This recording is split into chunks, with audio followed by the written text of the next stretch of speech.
Galatians chapter 6 verse 7 tells us a simple, powerful truth. Do not be deceived. God cannot be mocked. Whatever a man sows, that he will also reap. A man reaps what he sows. This timeless principle applies to every aspect of our lives. Just like a farmer plants seeds, we plant actions, words, and thoughts in the garden of our lives.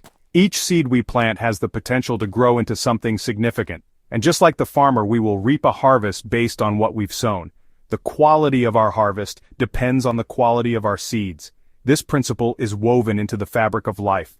It's a universal law that transcends cultures and generations. It's not a punishment, but a natural consequence.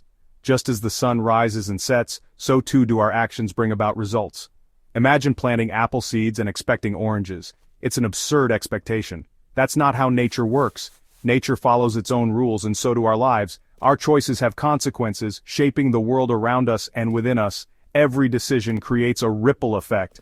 This principle isn't meant to scare us, but to awaken us. It calls us to be mindful and intentional. It reminds us that we have incredible power to shape our lives. Our daily choices are the seeds of our future. Every day we choose what seeds we plant. Each moment is an opportunity to sow something meaningful.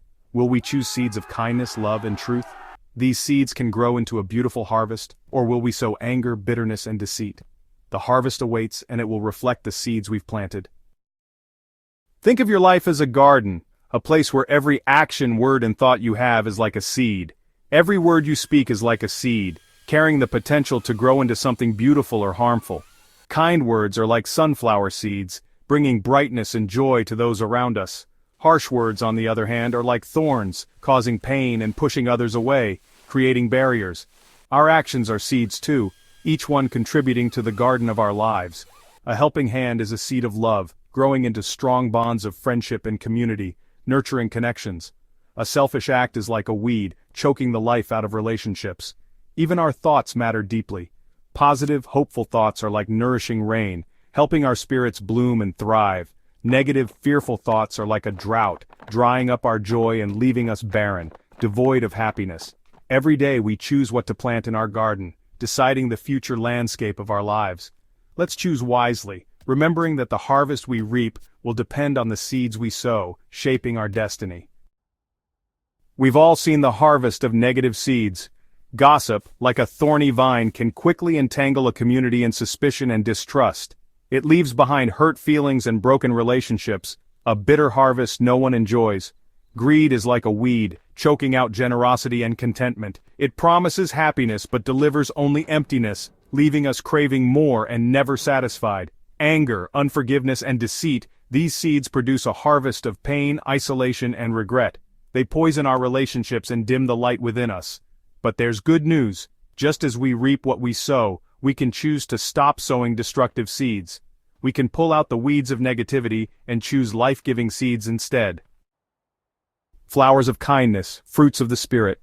Imagine a garden bursting with colorful flowers, their sweet fragrance filling the air. That's what happens when we sow seeds of kindness, compassion, and love. A simple smile, a word of encouragement, a helping hand. These small acts of kindness have the power to brighten someone's day and ripple outward, touching countless lives.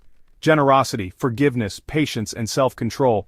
These are the fruits of the Spirit, as described in Galatians chapter 5, verses 22 to 23.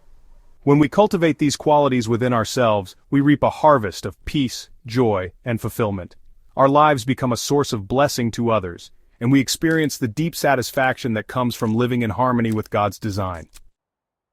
Hope in the harvest, God's mercy awaits. In the journey of life, we often find ourselves reflecting on the seeds we've sown and the harvest we hope to reap. What if we've already sown a lot of bad seeds? What if our past actions have led to a garden overgrown with weeds and thorns? Is there still hope for a good harvest amidst the chaos and neglect? Absolutely. God's mercy is like a gentle rain, always ready to nourish the seeds of change we plant. Absolutely. God's mercy is like a gentle rain, always ready to nourish the seeds of change we plant. He sees our hearts, not just our past mistakes. He sees our hearts, not just our past mistakes. If you've sown seeds of anger, choose forgiveness. If you've planted seeds of deceit, choose honesty. If you've sown seeds of anger, choose forgiveness. If you've planted seeds of deceit, choose honesty. It's never too late to turn to God, confess your wrongs, and ask for His help in making things right. It's never too late to turn to God, confess your wrongs, and ask for His help in making things right. Remember the farmer. He doesn't give up on his field even after a bad season. He clears the ground, plants new seeds, and trusts in the promise of a new harvest.